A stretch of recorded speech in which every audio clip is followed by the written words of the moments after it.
आजची जी पत्रकार परिषद आपण बोलवली आहे ती महानगरपालिकेच्या आणि बेस्ट उपक्रमाच्या अतिशय महत्त्वाच्या मुद्द्यावर आजची पत्रकार परिषद आपण आयोजित केलेली आहे। बेस्ट उपक्रम आणि महानगरपालिका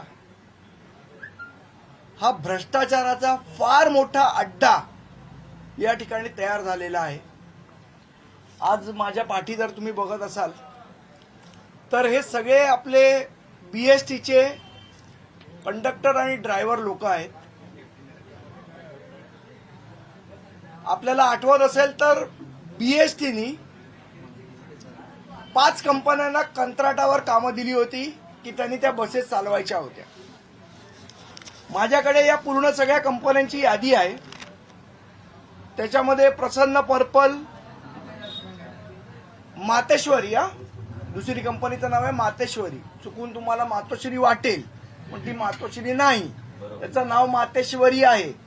कामगार जरी म्हणत असले की बाबा ही सत्ताधाऱ्यांची कंपनी आहे तरी त्याचं नाव मातोश्री आहे, मातोश्री नाही। दुसरी आहे Hansa city bus services, Daga group आणि एमपी ग्रुप। हे सगळे जे कामगार आहेत, माझ्याकडे 5 डेपोचे कामगार आलेले आहेत। हे सगळे कॉन्ट्रॅक्टवरचे कामगार आहेत। गेले वर्षभर यांना पगार मिळालेला नाही। आज पण त्यांच्या खात्यावर मला वाटतं 4,000 जमा झाले। 3-4,000 त्यांचा जो पगार पूर्णपणे जमा व्हायला पाहिजे तो पगार यांना मिळत नाहीये। आपल्याला आठवत असेल तर 3 महिन्यापूर्वी महाराष्ट्र नवनिर्माण बेस्ट कामगार सेनेनी आम्ही या संदर्भातलं एक निवेदन लोकेश चंद्र साहेबांना दिलं होतं। त्यावेळेला जे कामगार होते त्यांचा पगार जमा झाला। त्याच्यानंतर 3 महिने लोटले, पुन्हा यांचे पगार बंद झालेले। काल माझ्या पाठी उभे असलेले यांनी काल आत्महत्येचा प्रयत्न केला, आत्महत्या करायला गेले होते। त्यावेळेला आमचे बीएसटीचे कामगार सेनेचे अध्यक्ष अभय मालप तिथे पोहोचले। आम्ही त्यांना थांबवलं आणि या सगळ्या वर्करना घेऊन या कार्यालयात आम्ही आलो। खायला पैसे नाहीत, मुलांच्या शाळेची फी भरायला पैसे नाहीत, गणपतीचा सण आलेला आहे तो सण साजरे करायला पैसे नाहीत। बीएसटी कडे तक्रार करायला गेला तर लोकेश चंद्र म्हणतात आम्ही कॉन्ट्रॅक्टवर दिलेलं आहे, आमचा काय याच्याशी संबंध नाही। या कामगारांनी कोणाच्या तोंडाकडे बघायचं? बरं, जे बीएसटीचा हा जो एमपी ग्रुप आहे याच्या 5 डेपोमध्ये बसेस चालतात। 90% बसेस या डेपोच्या बाहेर गेल्या 3 महिन्यात, किती महिन्यात पडलेल्या नाही? 3 महिन्यात बाहेर पडलेला नाही। मग 3 महिने बसेस बंद आहेत तर बीएसटीने यांच्याबरोबर कॉन्ट्रॅक्ट का केलंय? हा पहिला मुद्दा। कॉन्ट्रॅक्ट केलं असताना ते बसेस चालवत का नाहीत? हा दुसरा मुद्दा। त्या बसेसचं मेंटेनन्स का होत नाही? तिसरा मुद्दा। आणि या कामगारांचे पगार का दिले जातात?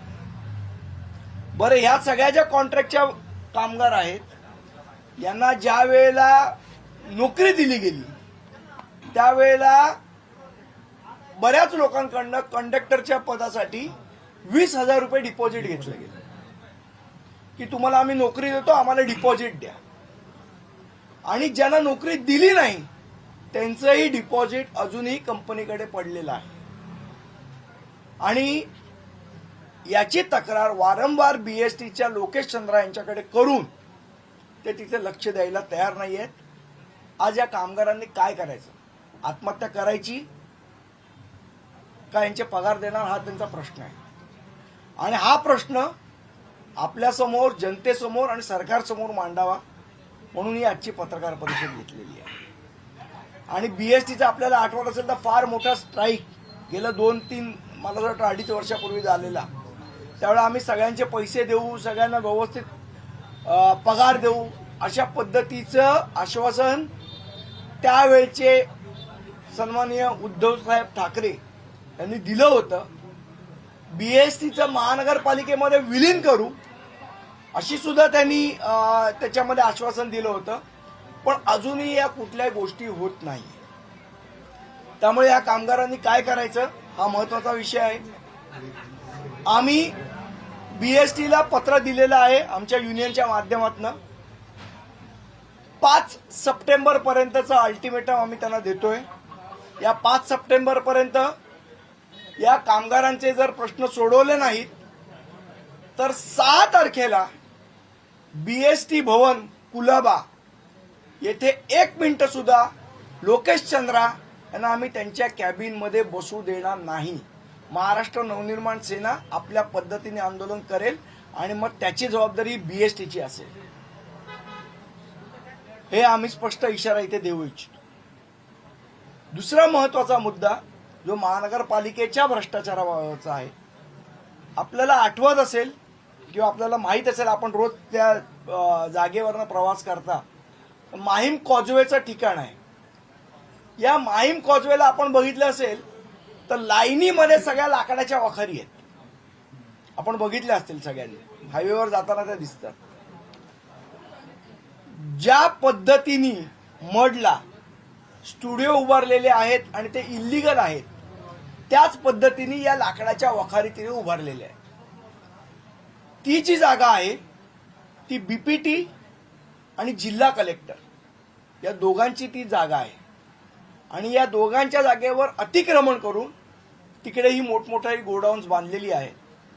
त्या संदर्भातली याचिका ही न्यायालयात पेंडिंग आहे. न्यायालयाने फक्त स्ट्रक्चरला स्टे दिलाय. याच्या संदर्भात आम्ही महानगरपालिकेकडे वारंवार तक्रार करतोय. मागच्या वेळचे वॉर्ड ऑफिसर किरण दिगावकर यांच्याकडे सुद्धा तक्रार केली, पण मला माहित नाही काय व्यवहार झाला त्यांच्यामध्ये तो. पण तरीही त्यांना लायसन इश्यू करून दिलं गेलं महानगरपालिकेने. जर जागा इल्लीगल आहे, स्ट्रक्चर इल्लीगल आहे, बरं जो कोर्टाचा स्टे आहे तो फक्त स्ट्रक्चरवर आहे, त्यांना तिथे व्यवसाय करण्याची परवानगी कोर्टाने दिलेली नाही, तरी सुद्धा महानगरपालिका त्यांना का परवानगी देते? जर आपण त्या जागेची पूर्ण व्हॅल्यू बघितली तर रेडी रेकनर प्रमाणे 758 कोटी रुपये एवढी त्या जागेची व्हॅल्यू आहे. आणि मग ती जागा यांच्या घशात का घातली आहे हे याचं उत्तर महानगरपालिका देणार आहे. कारण महानगरपालिका किती कोटी रुपये घेऊन त्यांना लायसन देते? हा कुठला व्यवहार अंडर द टेबल होतोय? या संदर्भातली तक्रार आम्ही लायसन इन्स्पेक्टर यांच्याकडे दिलेली आहे, जिनॉटच्या सहाय्यक आयुक्तांकडे दिलेली आहे, तरी सुद्धा त्याच्यावर काय कारवाई होत नाही. काय यांचे लागेबंद आहेत? म्हणजे एक मडला होतं, माहीमला होतं, अशी मुंबईत किती ठिकाणं आहेत की जिथे महानगरपालिकेने या सगळ्या अनधिकृत गोष्टींना संरक्षण दिलं आणि का देतं आणि कोणाचे आशीर्वाद आहेत? किरण दिगावकरांना कोणाचा आशीर्वाद होता म्हणून त्यांनी या सगळ्या गोष्टींना प्रोटेक्शन दिलं?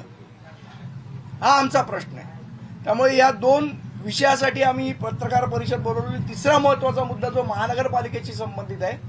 परवा सन्माननीय उपमुख्यमंत्र्यांनी विधानसभेमध्ये एक घोषणा केली की कॅगचं ऑडिट महानगरपालिकेचं करणार. पण सर्वात महत्वाचा मुद्दा आहे की बृहन्मुंबई महानगरपालिकेचा स्वतःचा असा ऑडिट डिपार्टमेंट आहे. त्या ऑडिट डिपार्टमेंटचा स्टाफ हा साधारण 2200चा स्टाफ होता, किंवा आपण असं म्हणू शकतो त्याची सँक्शन पदं आहेत ही 2200ची पदं आहेत. पण आजच्या मितीला फक्त 658 लोक कार्यरत आहेत, बाकीची पदं भरलेली नाही. मग महानगरपालिकेच्या आयुक्तांना वाटतच नाही का आपल्या कामाचं ऑडिट व्हावं?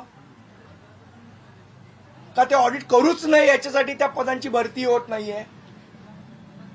की भ्रष्टाचार लपवण्यासाठी म्हणून ऑडिट डिपार्टमेंटचं जाणीवपूर्वक खच्चीकरण महानगरपालिकेमध्ये केलं जातंय? या महत्वाच्या विषय आहेत.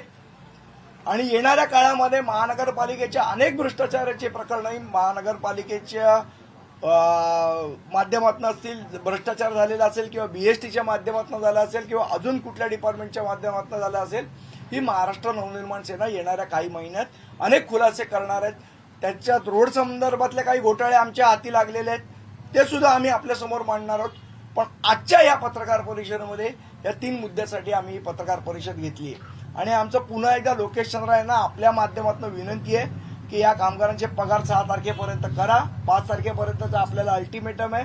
आता 6 तारखेला जो तिथे तमाशा होईल त्याची जबाबदारी लोकेश चंद्राची असेल. ज्या पद्धतीने हे खासगीकरण बेसमध्ये होत आहे तेव्हा सांगण्यात आलं होतं की कुठेतरी कर्मचाऱ्यांना नोकऱ्या मिळतील, नोकरदारांना चांगली सेवा मिळेल. परंतु खरंच हे जे खाजगीकरण आहे ते नेमकं कोणासाठी असा प्रश्न उपस्थित होतोय का? कारण हे खाजगीकरण ज्या कंपन्या आहेत मी हे मान्य करतो की त्याचे डायरेक्टर्स वेगळे वेगळे आहेत, त्याच्या डायरेक्टरमध्ये कोण, पण या सगळ्या कंपन्यांच्या पाठी राजकीय शक्ती आहेत आणि राजकीय लोकांना त्याची कंत्राटं मिळालेली आहेत. तर आमची मागणी आहे की नेमकी या कंपन्या एक तर ही जी कुठली ती माते गुजरातची कंपनी, गुजरातच्या कंपनीला का काम दिलं बरं? तेही शिवसेनेच्या काळात. इथे तुम्ही बोंबाबोंब करणार की गुजराती हे करतायत आणि गुजराती ते करतात, मग गुजरातवरनं कंपनी आणून कामं का दिलीत त्यांना? काय तुमचे लागे बनते त्या गुजरातच्या कंपनीशी? का मातोश्रींनी त्यांना कॉन्ट्रॅक्ट दिलं? हे कोण तुमचे गुजराती बांधव आता जन्माला आले त्यांना तुम्ही बीएसटीचं अख्खं काम दिलंय आणि ते लोकांचे पगार देत नाहीये? म्हणजे एका ठिकाणी आणि सगळे मराठी माणसं आहेत, यांना देशोधडीला लावण्याचं काम ती गुजरातची कंपनी करते आणि त्यांना संरक्षण देण्याचं काम मातोश्री करते. आणि वरती तुम्ही मराठी माणसासाठी आमची संघटना आहे म्हणून बोंब ठोकत फिरताय. लाज वाटली पाहिजे शिवसेनेला या संदर्भातली सगळ्या गोष्टी करताना.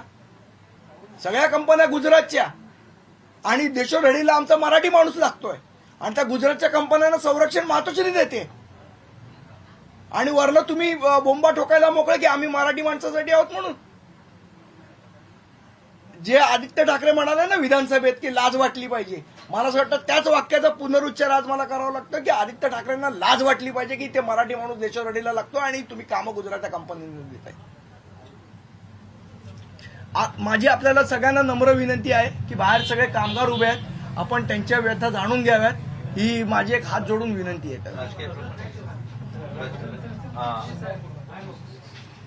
संदीपजी, काल मातोश्रीवरती संभाजी ब्रिगेड यांचा संघ लागलाय शिवसेनेला. या संभाजी ब्रिगेडने पुरंदरेंना नेहमी विरोध केला, राजसाहेबांनी नेहमी पुरंदरेंना समर्थन केलं. त्या संभाजी ब्रिगेडची नाही, मला एक पुरंदरे साहेबांचा विषय आपण जरा 2 मिनिटं बाजूला ठेवूया.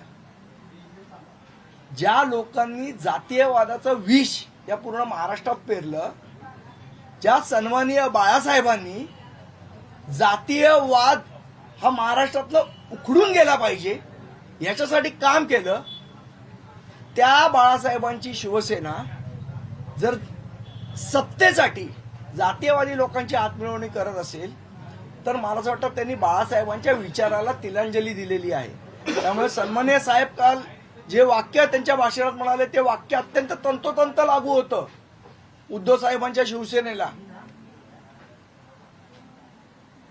कारण वारसा हा वास्तूचा नसतो, तो वारसा हा विचारांचा असतो आणि सन्माननीय बाळासाहेबांच्या विचाराला तिलांजली देण्याचं काम या युतीतनं झाल्याचं स्पष्ट दिसतं. आधी तर झालेलंच होतं राष्ट्रवादी काँग्रेसवर जाऊन, त्याच्यावरचं मला असं वाटतं हे चोरावर मोर झालेले आहेत आता. ठीक आहे, माझी विनंती आहे आपण कामगारांची पण संवाद साधूया इथे.